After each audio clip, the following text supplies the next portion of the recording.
Welcome back. Please share, subscribe, and comment. The balance of angular momentum, or Euler's second law in classical mechanics, is a law of physics, stating that to alter the angular momentum of a body, a torque must be applied to it. An example of use is the playground merry-go-round in the picture. To put it in rotation, it must be pushed. Technically, one summons a torque that feeds angular momentum to the merry-go-round. The torque of frictional forces in the bearing and drag, however, make a resistive torque that will gradually lessen the angular momentum and eventually stop rotation. The mathematical formulation states that the rate of change Lc of angular momentum Lc about a point C is equal to the sum of the external torques M, C acting on that body about that point. MC equals Lc. The point C is a fixed point in an inertial system or the center of mass of the body. In the special case, when external torques vanish, it shows that the angular momentum is preserved. The D'Alembert force counteracting the change of angular momentum shows as a gyroscopic effect. From the balance of angular momentum follows the equality of corresponding shear stresses or the symmetry of the Cauchy stress tensor. The same follows from the Boltzmann axiom, according to which internal forces in a continuum are torque-free. Thus, the balance of angular momentum, the symmetry of the Cauchy stress tensor, and the Boltzmann axiom in continuum mechanics are related terms. Especially in the theory of the top, the balance of angular momentum plays a crucial part. In continuum mechanics, it serves to exactly determine the skew-symmetric part of the stress tensor. The balance of angular momentum is, besides the Newtonian laws, a fundamental and independent principle and was introduced as such first by Swiss mathematician and physicist Leonhard Euler in 1775. History: Swiss mathematician Jacob Bernoulli applied the balance of angular momentum in 1703, without explicitly formulating it, to find the center of oscillation of a pendulum, which he had already done in a first, somewhat incorrect manner in 1686. The balance of angular momentum thus preceded Newton's laws, which were first published in 1687. In 1744, Euler was the first to use the principles of momentum and of angular momentum to state the equations of motion of a system. In 1750, in his treatise Discovery of a New Principle of Mechanics, he published the Euler's equations of rigid body dynamics, which today are derived from the balance of angular momentum, which Euler, however, could deduce for the rigid body from Newton's second law. After studies on plane elastic continua, which are indispensable to the balance of the torques, Euler raised the balance of angular momentum to an independent principle for calculation of the movement of bodies in 1775. In 1822, French mathematician Augustin-Louis Cauchy introduced the stress tensor, whose symmetry in combination with the balance of linear momentum made sure the fulfillment of the balance of angular momentum in the general case of the deformable body.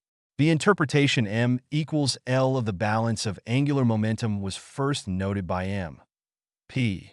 St. Guillaume in 1851. Kinetics of rotation. Kinetics deals with states that are not in mechanical equilibrium. According to Newton's second law, an external force leads to a change in velocity, acceleration, of a body. Analogously, an external torque means a change in angular velocity resulting in an angular acceleration. The inertia relating to rotation depends not only on the mass of a body, but also on its spatial distribution. With a rigid body, this is expressed by the moment of inertia. With a rotation around a fixed axis, the torque is proportional to the angular acceleration with the moment of inertia as proportionality factor. Here it is to be noted that the moment of inertia is not only dependent on the position of the axis of rotation, see Steiner theorem, but also on its direction. Should the above law be formulated more generally, for any axis of rotation, then the inertia tensor must be used. With the two-dimensional special case, a torque only results in an acceleration or slowing down of a rotation. With the general three-dimensional case, however, it can also alter the direction of the axis precession. Formulations in rigid body dynamics. The balance of angular momentum leads to Euler's equations. In continuum mechanics, the balance of angular momentum leads to Cauchy's second law of motion, that states the symmetry of the Cauchy stress tensor.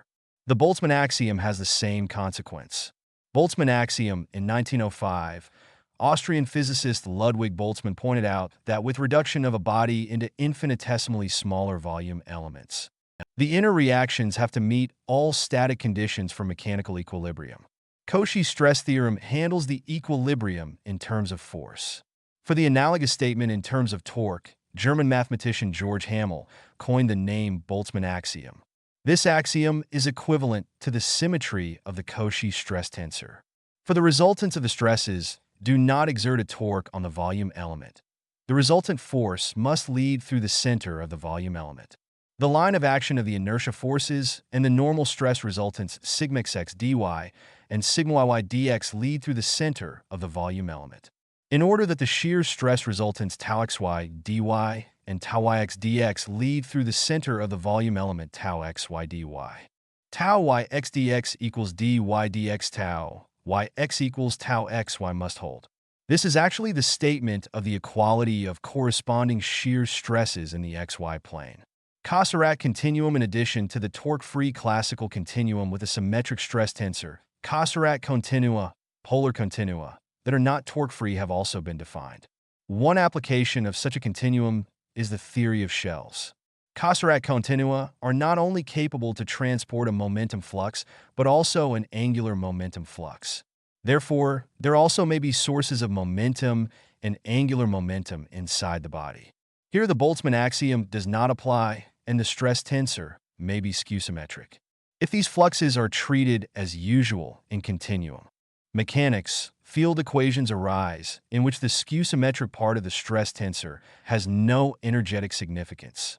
The balance of angular momentum becomes independent of the balance of energy and is used to determine the skew-symmetric part of the stress tensor. American mathematician Clifford Truesdell saw in this the true basic sense of Euler's second law. Area rule. The area rule is a corollary of the angular momentum law in the form. The resulting moment is equal to the product of twice the mass and the time derivative of the aerial velocity. It refers to the ray r to a point mass with mass m. This has the angular momentum with the velocity r and the momentum p equals m, rl equals r times p equals m, r times r equals m, r times d, r slash dt. In the infinitesimal time, dt, the trajectory sweeps over a triangle whose content is dA equals 1, 2, r times dr, see image, aerial velocity, and cross product times. This is how it turns out. L equals m, r times d, r slash dt equals 2m, dA slash dt equals 2ma. With Euler's second law, this becomes m equals L equals 2ma. The special case of plane, moment-free central force motion is treated by Kepler's second law, also known as the area rule.